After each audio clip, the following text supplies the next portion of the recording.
My true ghost story. In 2004, me and my family went to visit some family friends in the countryside of Italy.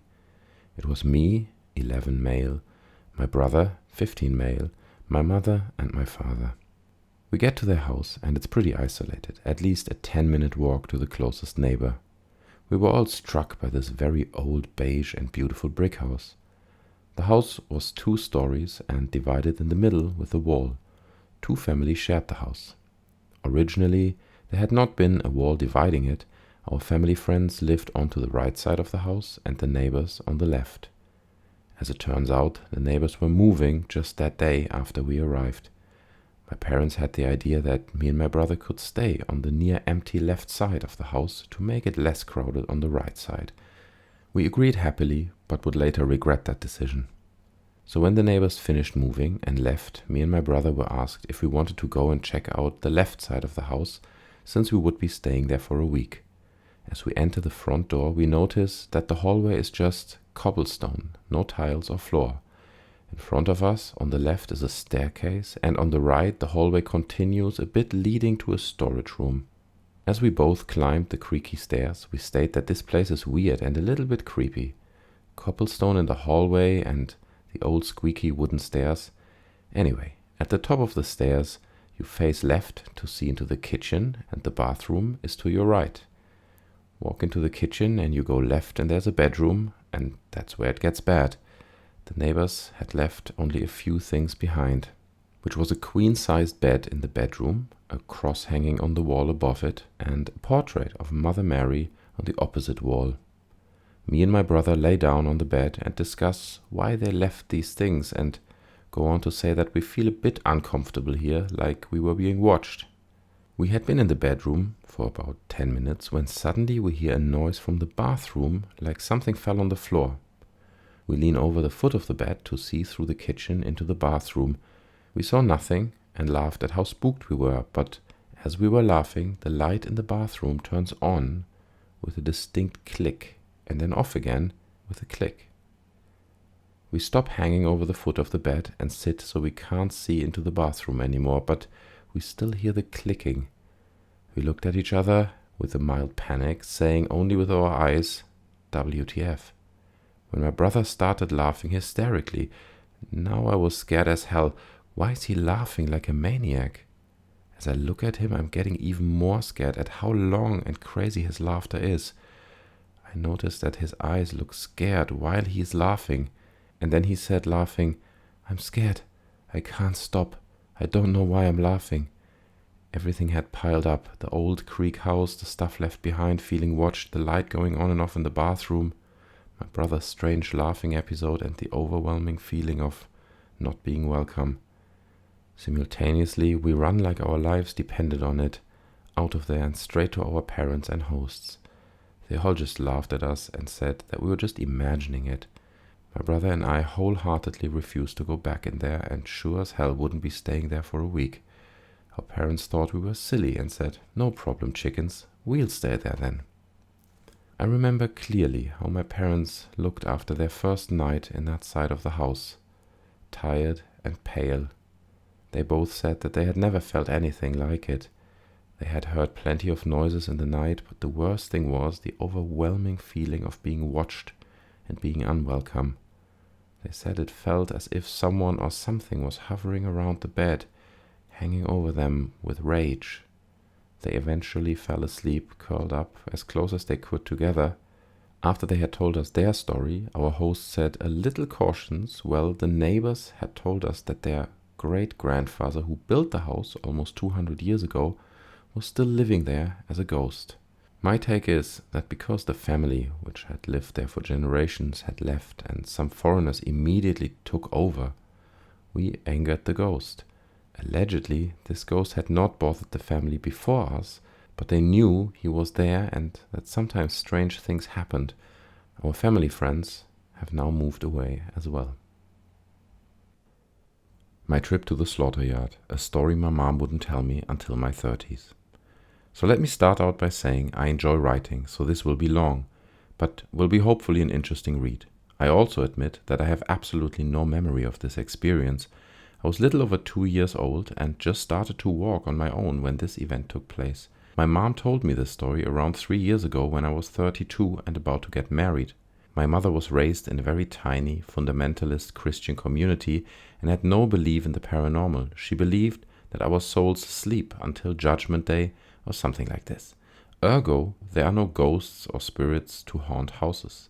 Even over 30 years later, she still sounded terrified as she told me this. This woman who always talks way too loud was literally whispering by the end of it, and she was white as a sheet. I believed her completely and still do. My mom never talks about stuff like this. I'm just glad I can't remember it too. In 1988, my parents had their second child. This was my brother Victor. We were very crowded in our rented flat with 2 babies. My parents decided to move to a rambling old 2-story farmhouse on a 7-acre plot in southern Ohio for more room for the family. It was way out in the sticks and took almost an hour to get from town to there. My mother said the first time I saw the house, I freaked out. I was crying and saying things like, "Don't like mean house, ugly house, don't like, scary house, mama, don't like." My mom said this behavior was very out of character for me, but I stopped complaining about the house after a few weeks, so she chalked it up to the stress of the move. Now this house was ramshackle AF and in the middle of nowhere. The kitchen was to the far rear of the house and had, until recently before we moved in, still had a working ancient wood-burning cooking stove against the back wall. This had caught the back wall on fire a couple of months before we moved in and caused a lot of damage. A lot of this damage wasn't fixed, so my young, broke parents got a very cheap rent agreement. Gotta love the 80s. On the second floor, directly above the kitchen, was a locked room. The landlord claimed it had heavy fire damage, but her son, who had done with repairs, claimed the only fire damage left was in the kitchen since it had been the worst and was beyond his skill level to fix. Either way, the landlord was adamant that the room was off limits, and my parents always respected that. I would have looked 100%. I know all this because I heard stories about the crappy farmhouse with the creepy door my whole life, and there were pictures of us in and around the farmhouse. The locked door was right next to the upstairs landing, so there was no avoiding it, and both of my parents have told me it gave them the creeps. A few months after we moved in, my mother and I were in the yard with our Doberman mix, Boss. She was hanging laundry and I was rolling around with the dog. She said that just as she noticed that everything was too silent, Boss started going crazy from surprisingly far away. About 500 yards from the house on the left there was a small duck pond. Boss was in between the two, running towards my mom, then turning and running back towards the pond, barking frantically the whole time. My mom saw something thrashing around the middle of the pond. She took off towards the water full speed. Boss beat her there and dragged me out of the water himself. "Thank you, Papa, I love you." Although my mom was confused how I got so far so fast and how I got into the center of the pond, since it was over my head and I couldn't swim, she figured she underestimated me and brought me in the baby gates and playpens. I was to be contained from now on. A few weeks later, she was cooking downstairs. Boss was outside, Victor asleep in the crib, and I was in my playpen in the room upstairs. I also had a gate on my door and one on the top of the stairs. The stairs ran up from the side of the kitchen, so my mom said she could listen for us crying or fussing while cooking. My mom said no longer than 15 minutes after the last time she looked in on us kids, Boss started going crazy again in the yard. She runs up to check on us. Victor is still sleeping. Every baby gate is still shut and locked, but I am not in my room. A frenzied search reveals I'm not in the house at all.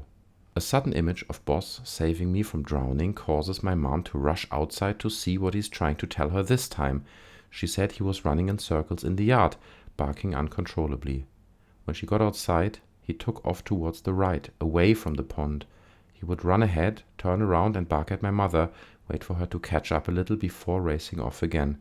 He ended up leading her almost a mile and a half onto a dirt road that separated our property from the neighbor's. He led her to the thick stand of trees on our neighbor's side of the rocky drive. She said what hit her first was a foul stench of advanced decay. She plowed into the trees with her heart in her throat and her stomach full of ice. She said she noticed many piles of corrugated thin tarps, tires, and other debris. The miasma was emanating most strongly from these junkyard cans. Peeking under a thin sheet of tin, she discovered the extremely decomposed corpse of a butchered cow. As she headed deeper into the thicket, Where the tree cover was denser, she said less care was taken to cover the remains.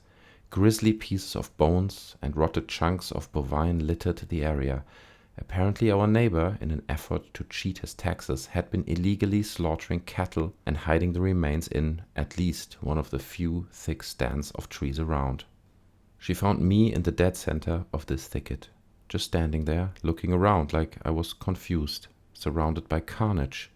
She said I didn't seem to be scared or anything, just standing. She rushed over to get me and, after ascertaining that I wasn't injured, began questioning me on why I was here, how I got there, etc. Keep in mind that although my mother said I started speaking very young, I still didn't have much of a vocabulary. She said I told her, with that serious look only small children can give, that the children brought me here.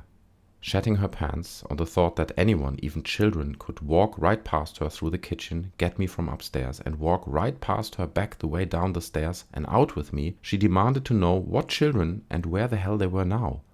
I looked at her dead serious and told her that the ones that live with us, in the room at the top of the stairs, and that I didn't see them anymore. After a moment of stunned silence, she started asking all kinds of questions about these children. However, she told me that I refused to say anything else. She said that as long as she questioned me about what happened, I would just stand there, staring at her with a serious expression and my mouth closed. She said this same pattern held true every time she brought it up to me, so she was always left wondering and immediately began hounding my dad to move closer to town. While the incident with me getting to the pond was highly unlikely, it was at least remotely possible. My mother's adamant that me being in the hidden slaughter yard that day was flat impossible.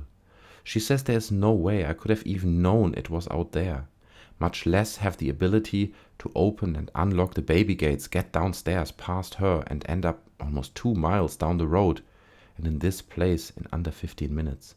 I was only 2, and as slow and clumsy as most toddlers. As I said, she is still shaken by it after 30 years. Personally, I have no idea what happened that day. I've thought about hypnosis, but I haven't yet decided I really want to remember. Maybe it's better to leave it be a mystery, because whatever those things were, I really don't think they were children. My grandma's house is haunted, but we're not allowed to tell her. My grandma's house has always, and for as long as I can remember, been a scary place. My dad and aunt and uncle all grew up in the house and had paranormal experiences occur throughout their lives. One example was when my dad and uncle were teenagers. My uncle was walking down the steps and was swinging a towel as he had just washed his hair. Out of nowhere, my dad, who was standing in the living room at the bottom of the stairs, saw the towel straightening out in front of my uncle as if someone pulled it, and my uncle fell forcefully down the stairs.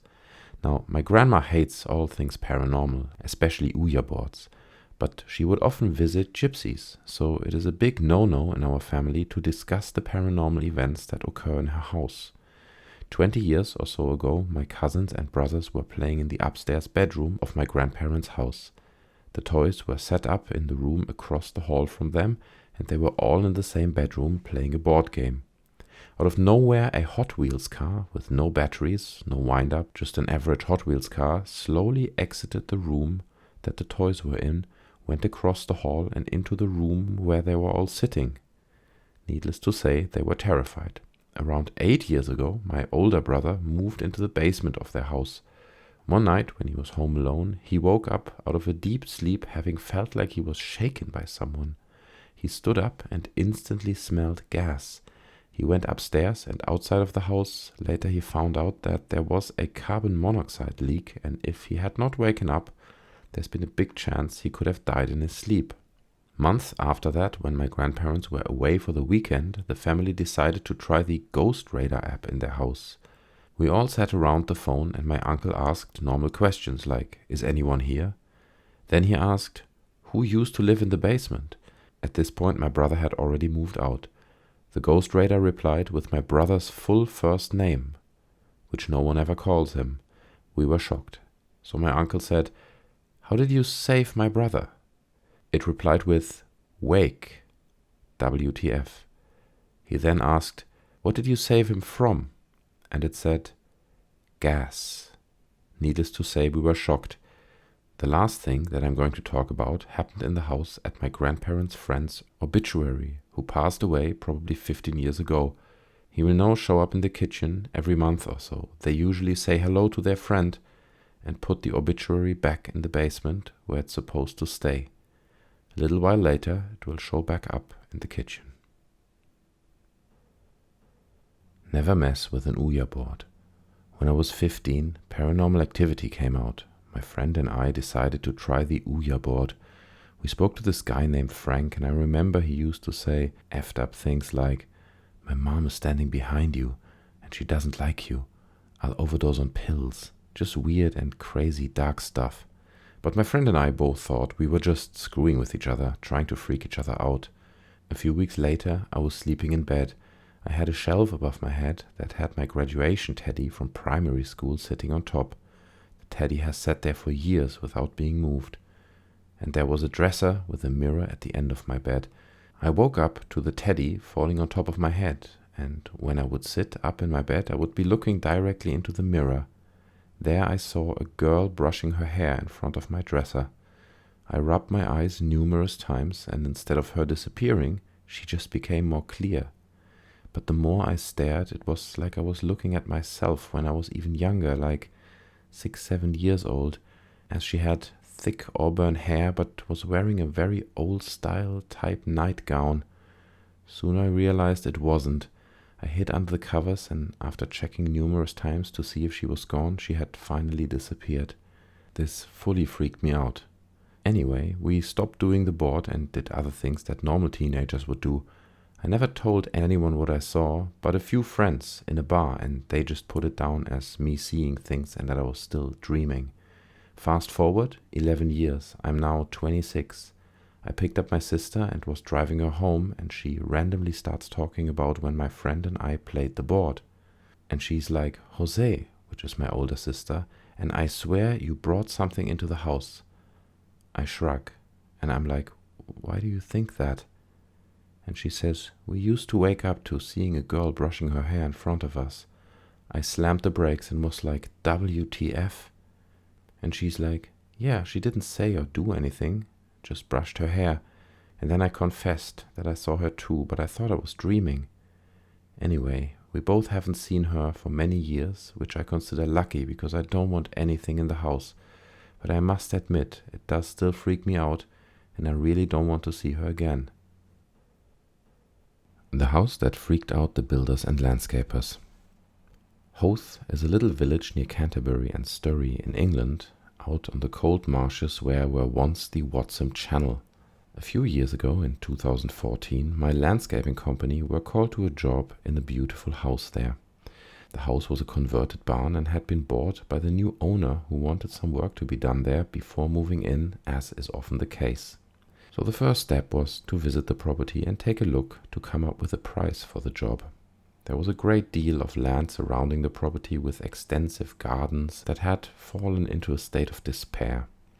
After visiting the property, I returned saying that the place gave me the creeps, and that although it was empty and isolated several hundred yards from the next dwelling, it felt like I was being watched.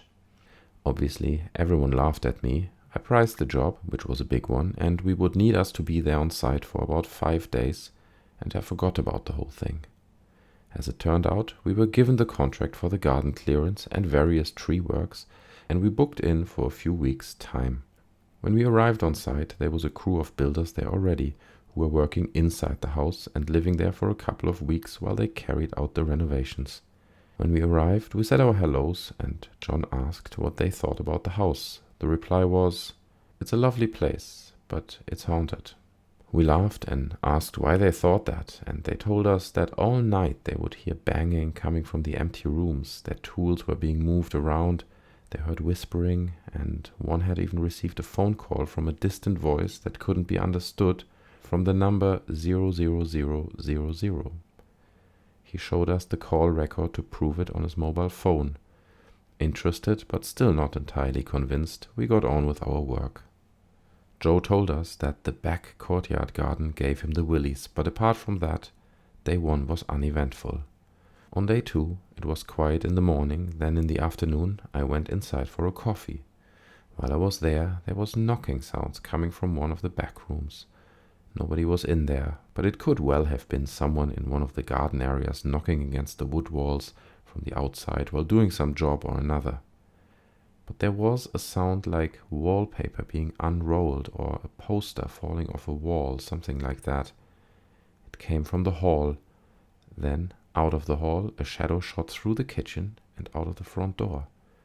I was alone in the house at the time, and after looking at every angle, the only way the shadow could have been cast was by the kitchen lights in the middle of the room. But there was nothing to cast it. I was starting to become a believer. On day 3, Paul, one of the builders, was having an argument with somebody on the phone when he hung up and said, "I can't believe that. The driver from the skip company said he won't come here to pick up the skip unless we can promise that there's someone on site to meet him because he reckons he saw something here when he dropped the skip off before he got here and it's definitely haunted." When he did arrive, he said that when he dropped the skip off the first time, he knew the place was empty, but he saw someone moving around in there, and while he was unloading the skip, the radio in his lorry came on loud with loads of static. Day 4 was quiet, apart from the knocking and banging, which we'd all got used to by then, even though it was louder than before and definitely not one of us messing about. Day 5, a guy turned up to put in a new TV aerial, and that involved some wiring being fitted in the back room where most of the noises came from. A few hours in, he was having a coffee with everyone else in the kitchen, and he said that he'd be glad when he was done, because that room creeped him out. He said that he was sure that he kept hearing someone walking around in there, but there was nobody inside the house, let alone in that room. The final thing that happened while we were working there was another contractor turned up to do the light fittings. He parked outside the house. While he was in there, his van radio came on really loud with a lot of static, just like the skip driver had said happened to him when he was there before. A few weeks after we'd been there, the new owners had moved in, and John and I went over to visit them and settle up the bill one evening after work. John was curious and asked the owner if he was enjoying living there. He obviously read between the lines a bit. Maybe he'd already been asked about the place by one of the other contractors. And he responded by saying, "It's a beautiful house, I must say. It takes on a completely different feeling at night. It's not such a nice place after it gets dark." We returned to work there a couple of times on smaller jobs, but as the clients were living there full time by then, we didn't spend much time in the actual house itself. But on one occasion, we were in the kitchen in the evening having a cup of tea with the owner when from the back door there was a huge crash, like a wardrobe being pushed over. The owner just put his finger up and whispered, "Please just pretend you didn't hear that. We don't want the children to be scared."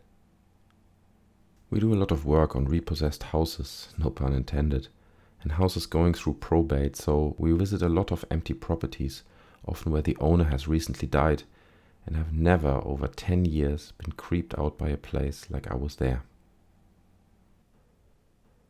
This made me stop working the night shift. I worked as a PSW on the night shift at a long-term care home. I had a resident bell ring at 2:59 a.m. I went in and asked her what she needed, and she proceeded to yell that there was a man in her bathroom and I needed to get him out.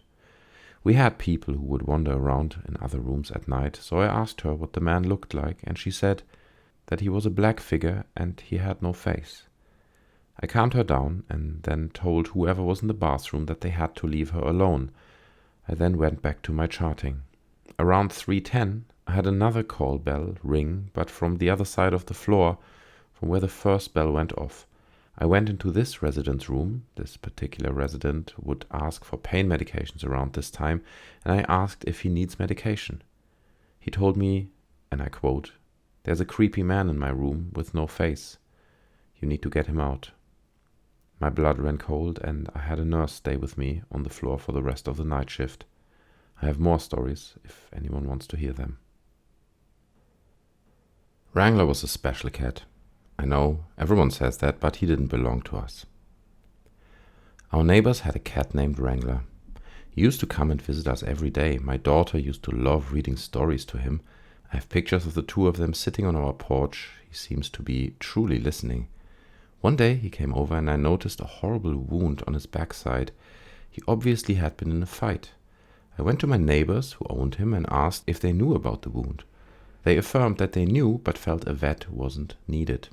He's an outdoor cat. Stuff like this happens. I was stunned. I asked for permission to take him myself. They said, "It's your money." He went on major medications and I had to clean and pack his wound daily. He was incredible through the whole process. In doing blood work, it was discovered that he had feline AIDS. I was devastated. This meant his recovery would have to take place in our garage, away from my other cats that I had inside my home. Our neighbors stopped caring for him completely, so after he fully recovered, he became our kitty. It kills me that I had to keep him outdoors. I knew the dangers that awaited him.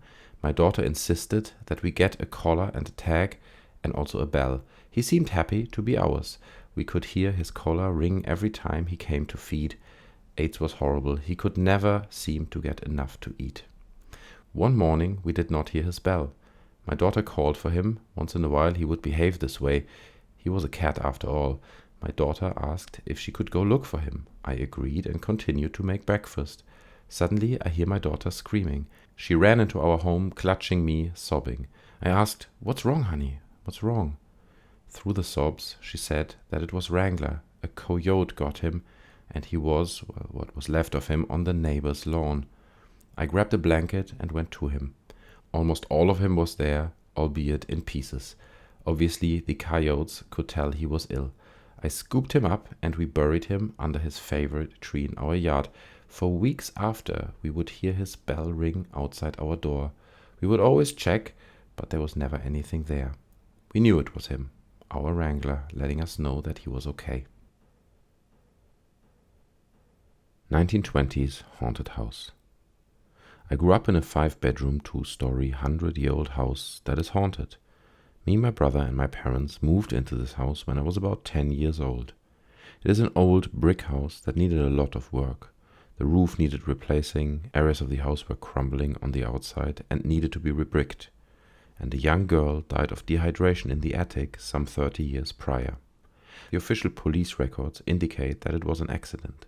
The girl was in the attic on a hot summer day and died there due to heat, stroke/dehydration. Now this isn't an attic that is above the house. It's more like a large walk-in unfinished closet. It's attached to a bedroom on the 2nd floor, which was my bedroom. And it's pretty hard to imagine how anyone could walk in there and willingly stay long enough to die. There's no locks on the door entering the attic, and like I said, it's not on its own floor of the house. There's no ladder that could get jammed and leave someone trapped. When the real estate agent told my parents there was a death in the house, the first thing we all thought was how someone could get trapped in there to die. My parents have always been intrigued by horror and anything supernatural. They probably thought it is interesting to maybe be purchasing a haunted house. About a month or so after we had already moved in, we were starting to get settled. The previous owner, the mother of the girl who died of dehydration, came to the house to drop off a letter. To my younger self, she was easily the oldest woman I had ever seen. Very tiny, hunched over with a cane, and moved slowly and shakily. She was at our front door and quietly introduced herself to my mother, handed her the letter, and left.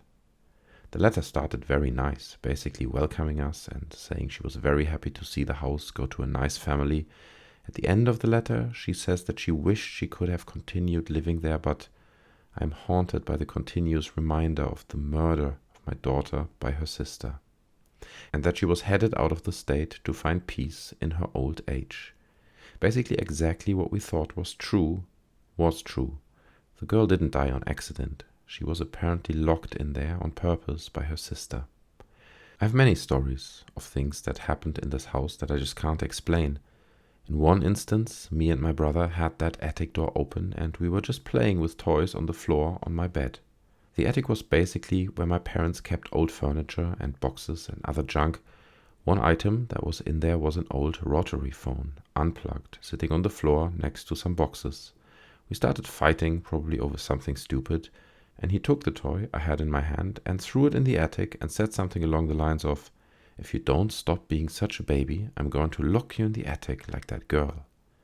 We would often make references to the ghost of the house, but you guessed it, something heard us, and that old rotary phone started ringing. Maybe it was an elaborate scheme by my brother. Maybe he had some kind of recording that he would play a phone ringing sound, and he positioned it near the phone. But if that's the case, he should have become an actor. The look of sheer terror he gave me as we bolted out there to the room is still engraved in my brain today, nearly 20 years later. One more instance, I had a cat, and she would often sleep in the window across the room from my bed. One night I was nearly asleep, and I hear claw scratchings and little feet pattering, running extremely violently back and forth across the window, throwing the curtains around in a really dramatic fashion. I figured my cat was doing something stupid, maybe chasing a bug or something, so I sit up in the bed and yell her name to get her to stop. And when I sit up, she's already sitting at the edge of my bed, peering over my legs, looking at the curtains. She's extremely fixated on the window/curtain area, and now I'm worried, thinking maybe a squirrel or some other animal got in my room. Turn the lights on, slowly peel back the curtains. Nothing there. Another time, the power went out when I had a friend over and my parents weren't home. My friend went to the bathroom and he came running back, basically jumping into my arms. She said there was a man dressed in rags standing outside the bathroom. I went and checked it out, but nothing was there. The first 2 years my mom didn't like going upstairs because she said, I have a feeling of something is watching me. The hair on my neck stands up. Like, thanks, Mom. That's my bedroom, by the way. A terrifying encounter while in Iraq. I was a sergeant in the US Army and ETSing, which means getting out from the military, when President Bush ordered more troops into Iraq in 2003. I had just returned home to Austin, Texas, where I was summoned into my local National Guard unit at Camp Marby and told that I was being recalled to the Army, but the unit was already tasked out to deploy to Iraq. I was not part of their unit yet, so the commander offered to give me a waiver to deploy me with a government contractor, Halliburton, in Houston. I knew that I would make more money as a contractor, so I took the offer. Not long after arriving in Kuwait at Camp Doha, I began working with the operations team overseeing logistics affairs. We would oversee the daily convoy of supplies between Kuwait and Baghdad, a route riddled with IEDs, incidents, small arms skirmishes, and almost constant breakdowns of army and civilian vehicles. Because I was an SAW gunner in the 1st Infantry Division while in active duty and was technically still in the Guard, I was often in the convoys manning a mounted weapon that accompanied the mostly civilian convoys. During these runs we had a few strange encounters in the area of Baghdad known as Camp Babylon. Occupied by French troops, but then designated an archaeological site for obvious reasons, Camp Babylon was set up in the area that was said to originally be inhabited by the famous Tower of Babel. Indeed, there were ruins there that did look like a massive structure once stood at that spot. I had 2 strange incidents happen to me while passing through there. The first incident seems a bit benign, but set the mood for the second.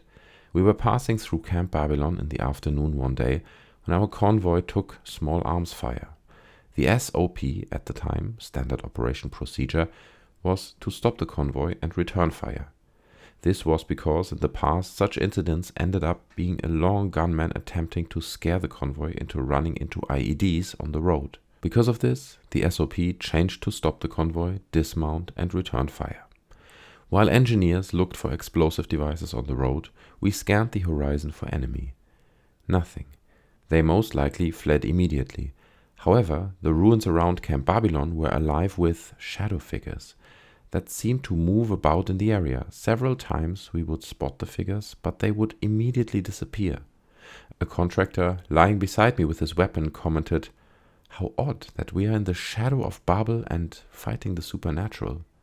I didn't respond, but I knew he was a 32nd degree Mason who was really into the arcane aspects of Babylon, etc. I didn't feel at the time that much was supernatural, but certainly did see the shadowy and bizarrely small figures dart about the structures. Once the road was deemed clear, we continued to Baghdad. The second incident occurred about a month later. At this point, the weather in the southern Iraq and Kuwait had turned quite cold at night. During this encounter, we had just completed the supply run to Baghdad and were returning back to Camp Doha in Kuwait when a vehicle in our convoy broke down. Once again, we found ourselves right at Camp Babylon.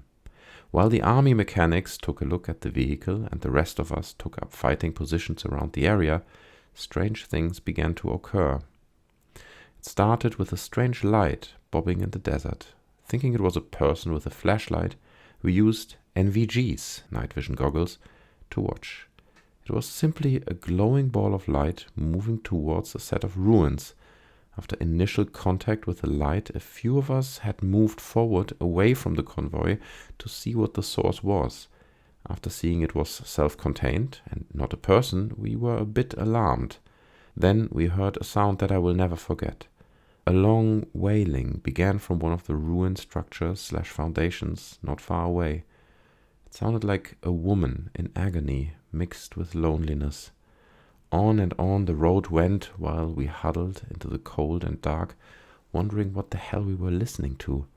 With our NVGs equipped, we used our flashlights to spot the ruins. If you've ever done this, you will know that a normal flashlight with NVGs looks like a massive beam of light. We scoured the area, but no source of the ball or the ball of light were even seen. About this time, we were told via the radio that the vehicle was repaired and we were ready to roll, so we decided to return to the convoy.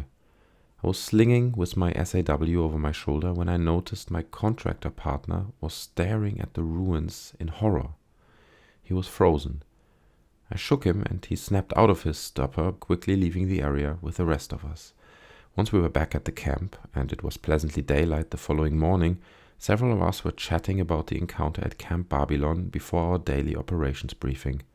It was then that I remembered the terrified expression on the face of the contractor, so I asked him about it.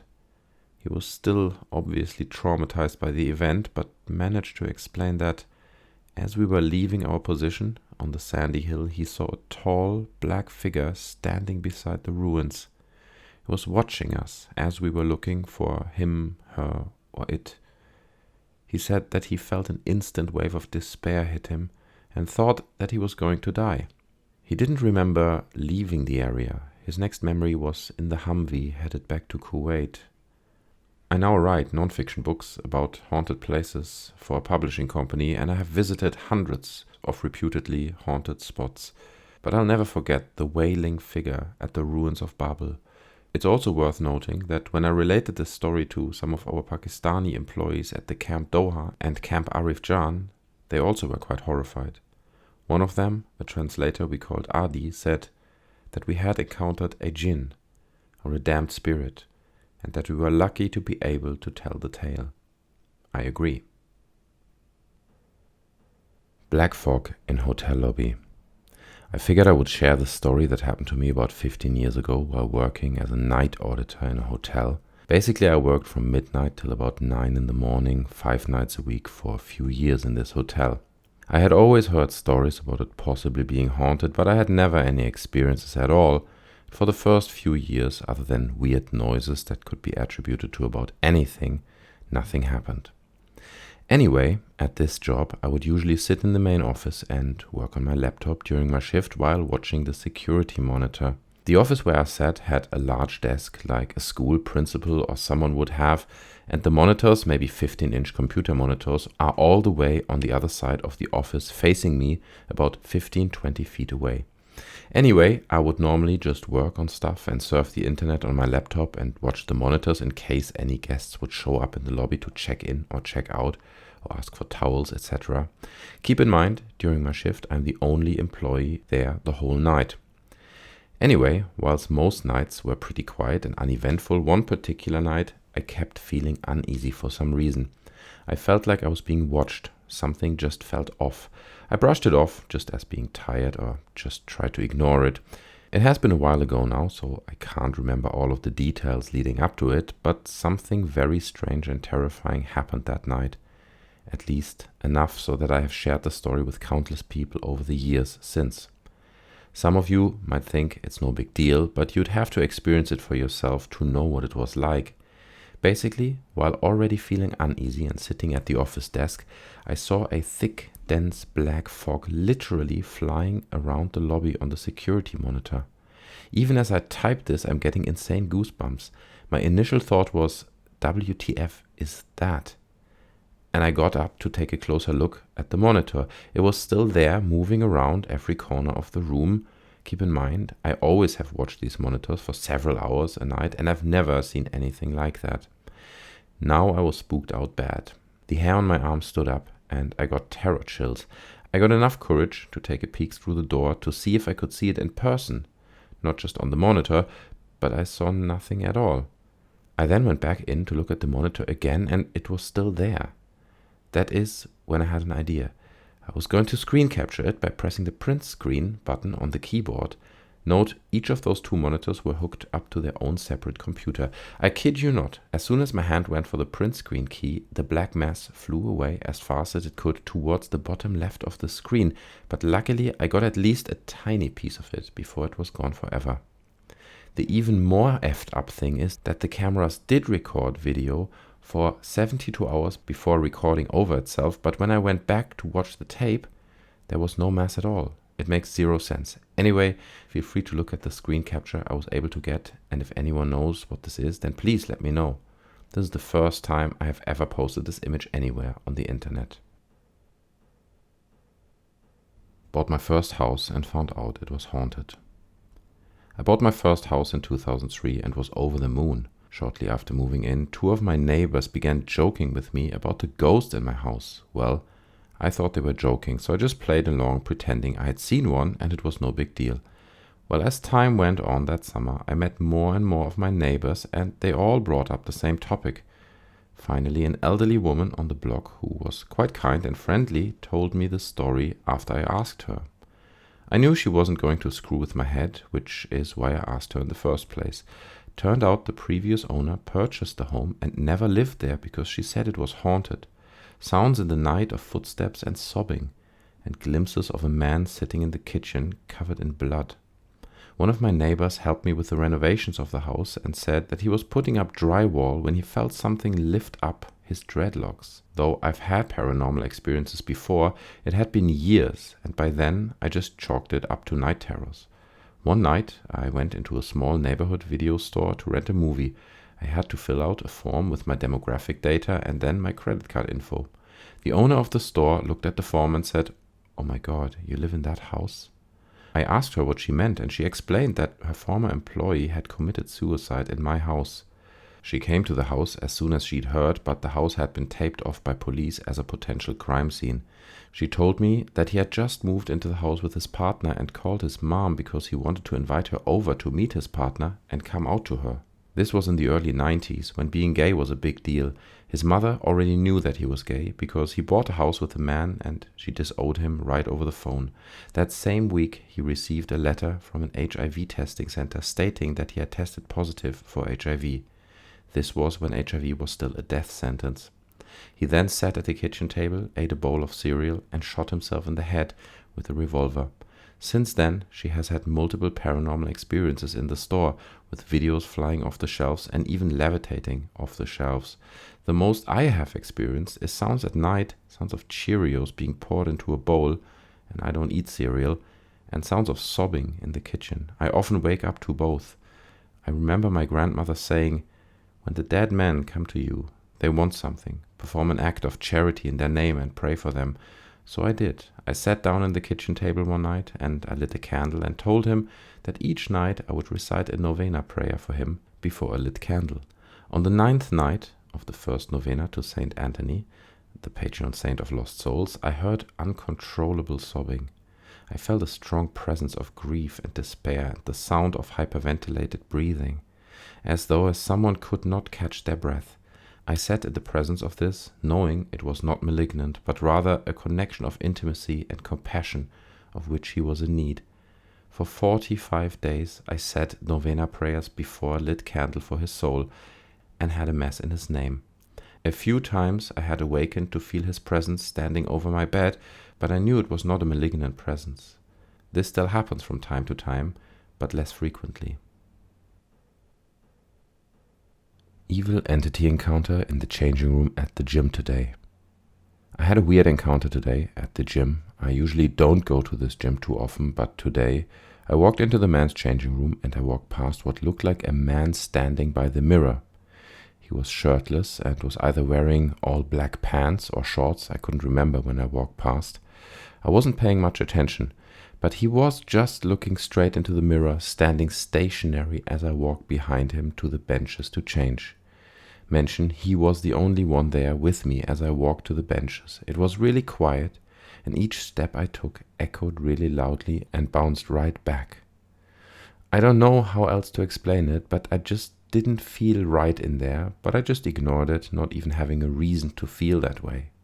As I put my jacket in my bag and took everything out of my pockets, I kind of felt eyes looking at me, but I just ignored it as my back was facing him and it felt as if he turned over to his right to look over at me. When I was done putting my stuff away and turned back around, he wasn't in front of the mirror anymore. I walked back towards the mirror to where I had first come from to exit, and once I got to the mirror, I look to my left and I see him there posted up by the wall with a very creepy smirk looking right at me. I couldn't really comprehend. His face looked deformed. I was kind of in shock. He looked like the Truth or Dare face if you've seen the movies. I paused, I got a good look at him, and then I just walked out. As I was walking out, I said, "Do you think I'm scared of you?" No reply. And I walked out of the changing room and did my workout. I've heard stories of jinns/demons appearing to people in human form, in all black clothing and just looking like regular people. I've had a couple of experiences like that not too long ago, but what happened today was much more aggressive. Has anyone ever had similar experiences or may know what it could be? I'm really just kind of shocked and I can't believe this happened to me. I had conversations with my brother 2 days before I found out he died the week before. This is the first time I'm actually writing about this. So when I was 13, my older brother, 18, and I were on our way to the movies when we were hit by a drunk driver. I woke up in a hospital 4 days later, having lost my right leg and other leg in cast, along with other injuries. That night, I woke up to my brother sitting by my bed telling me that everything will be okay and to go back to sleep. The next day, my parents came to visit and see how I was doing. I asked why my brother wasn't with them, and they looked at each other but didn't say anything. That night, I again woke up to my brother sitting by my bed, again telling me he knows I can get through this and I need to be strong and overcome this and not let my injuries stop me from having a life. We talked a bit, him not answering specific questions, but answering more general questions. I remember asking him why he was still wearing clothes from yesterday, because that was very unlike him to wear anything similar to what he wore the day before. He didn't answer, but when asked how he was doing, he said better than he thought he would be, given the circumstances. He reminded me to be strong and to keep living and not let anything stop me, and how much he loved me, before telling me I should get some more sleep. The next day, my parents came again to visit me in hospital, and again I asked why my brother wasn't with them. And again, they looked at each other, and it was only after I said that I would like a family visit together and not at different times, and would like my brother to visit during the day when we can talk more, instead of at night, that my dad asked what I meant, and I told him Andy had been coming at night to visit. My mom broke down and left the room. My dad then told me that that was impossible because Andy died in the accident instantly. I didn't believe it and argued it and ended up having to be sedated. That night I had no visit, and the next day my parents brought the newspaper article about the accident. Years later, my fiancée had an experience, and having never seen a photo of my brother, she described him perfectly and what he was wearing. That is a story for another time, but it was nice knowing my brother is still around and looking out for me and those I love. Haunted Dialysis Clinic. Hi everyone, I just wanted to share some of my experiences that happened to me at one of my old jobs. This happened to be in a dialysis clinic where I was a nurse. If you don't know, a dialysis clinic is where people with kidney failure go for their treatments about 3 times a week. I typically work there from 4:30 a.m. till 7 a.m. I would usually take my first break around 6 a.m. No one else would be in that part of our unit until 7:30 a.m. I would take a nap in the storage room where we had an old dialysis chair. From that spot, a lot of the staff would experience nightmares or sleep paralysis. For me, I often would feel ice-cold chills next to me despite being wrapped in blankets. I've heard whispering when no one else was around. One time I woke up from a nap to find my shoes that I had kicked off stuffed with paper towels.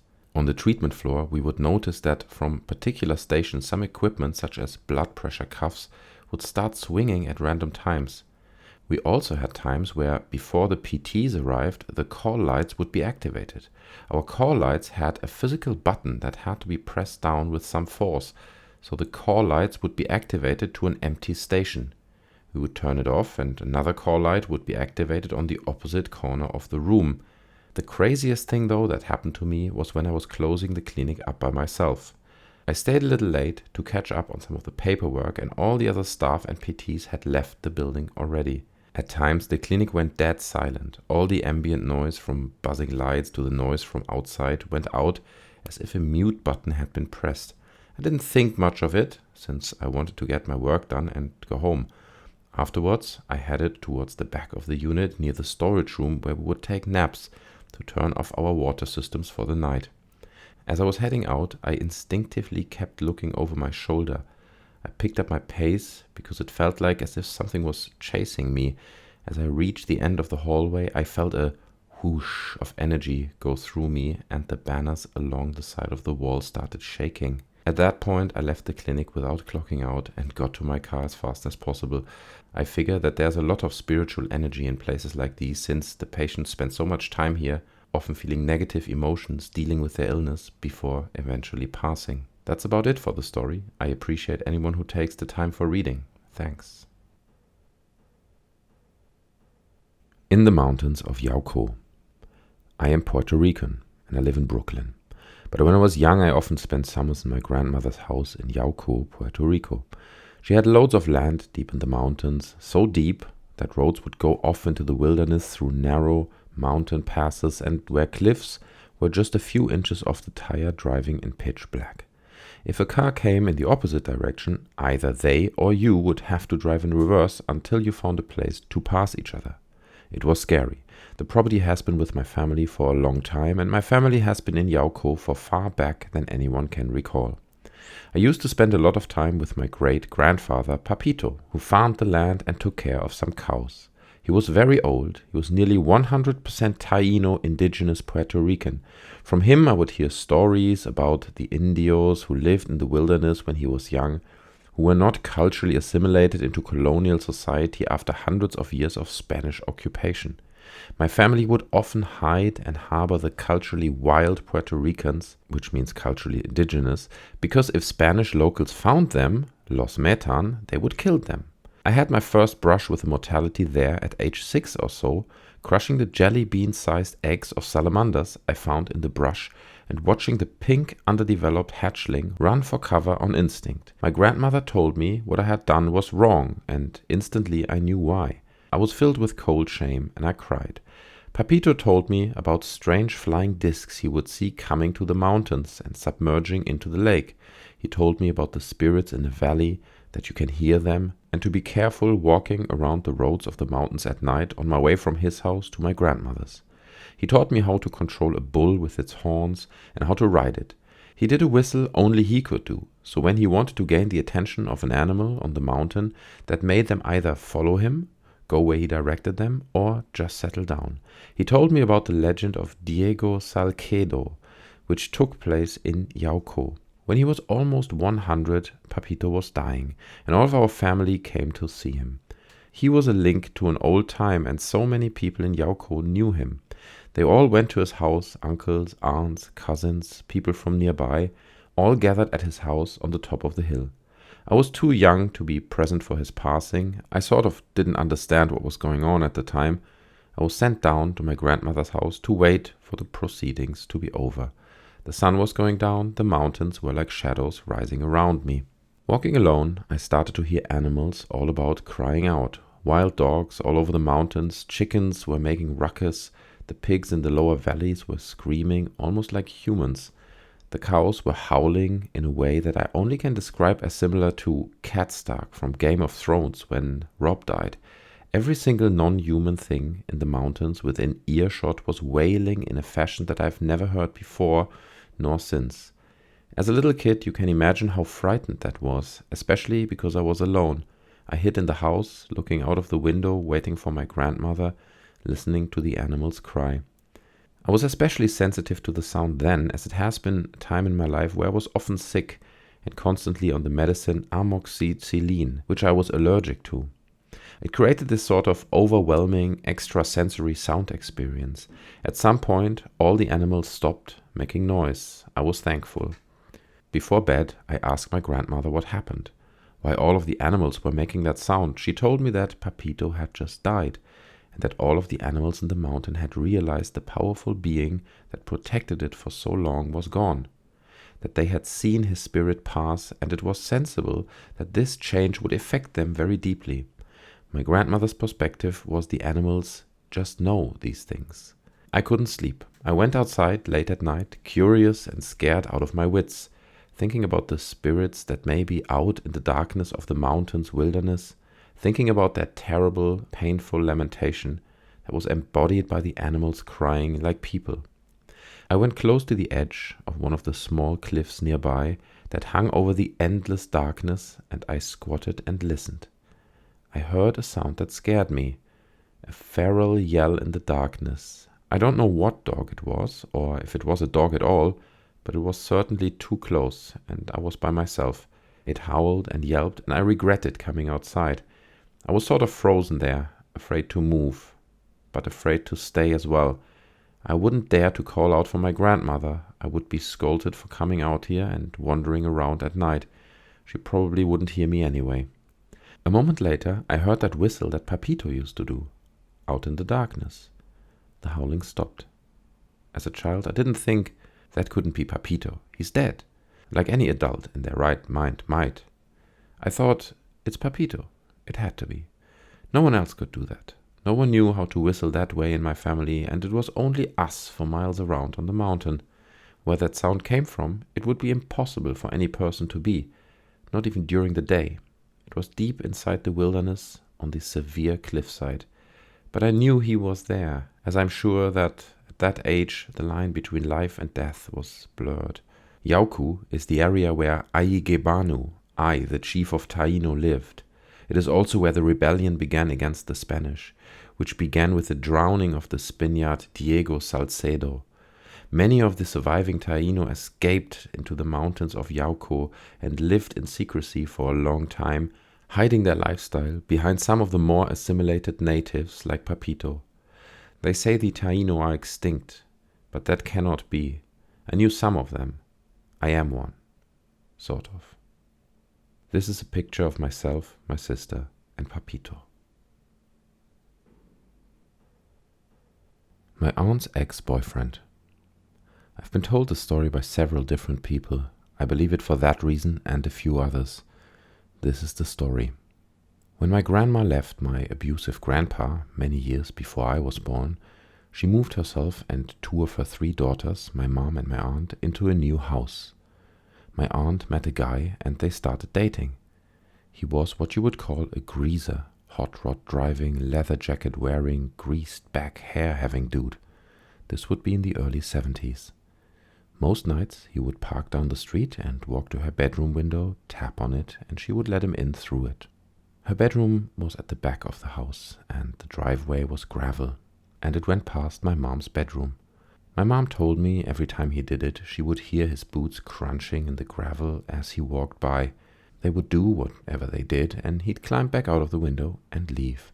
Somehow she eventually met who would become my uncle, and they're still married, and she broke things off with the guy. He didn't take it well. One night he stopped by and tapped on the window. She let him in, and they talked for over an hour, and then he left. The phone rang in the living room, and she went out to answer it. Her friend was on the other end, sobbing. She told my aunt that he had killed himself. He drove around in his hot rod with the body, drinking liquor and shooting mailboxes. They pulled into a convenience store parking lot and he shot himself in the face, killing himself. My aunt said that was impossible, as he had just left her house. She looked up and saw him standing outside staring at her through the living room window with blood all over his face. She screamed, woke everyone in the house, and he then disappeared. My aunt told them that night what had gone on. That was the only time she ever spoke about it. I've asked her a couple of times to tell me, and she wouldn't. Grandma and Mom eventually told me about it years later, at different times. From then on, my mom would hear his boots crunching in the gravel every night, and my aunt would hear him tap on the window. It got so bad for my aunt that she begged my mom to switch rooms. They did, and my mom heard the tapping on the window. Also, my grandma told me they'd always find his brand of cigarette butts in the ashtray, and only he smoked them. A few other things happened in that house before they moved, like my grandma woke up in the morning an inch from the ceiling. When she screamed, the bed fell back on the floor. Back in 2008 or so, I happened to deliver pizza to that house. I asked the woman if anything strange went on there, and she froze. She said the back room window got tapped on all the time, as well as knocking on the side door. Even though the driveway was paved, she would hear what sounded like boots on it all the time. Her husband worked nights and he didn't believe her or the kids, but she said almost every night something happened there.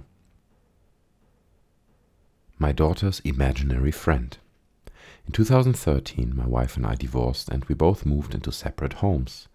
The divorce went well and we are still good friends to this day, partly because we have a daughter together.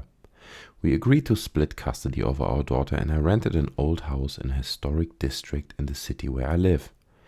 It was a very pretty home built in 1935, but kept up very well. I would have my daughter 2 weeks at a time and she had a bedroom in the back of the house. She was 3 years old at the time and I kept noticing her talking to her friend. One day I found her in a little closet talking to someone and I remember her saying she was talking to another girl named Betty. I have no idea where she heard the name Betty, as she was only 3 years old, but I just chalked it all up to a child's vivid imagination.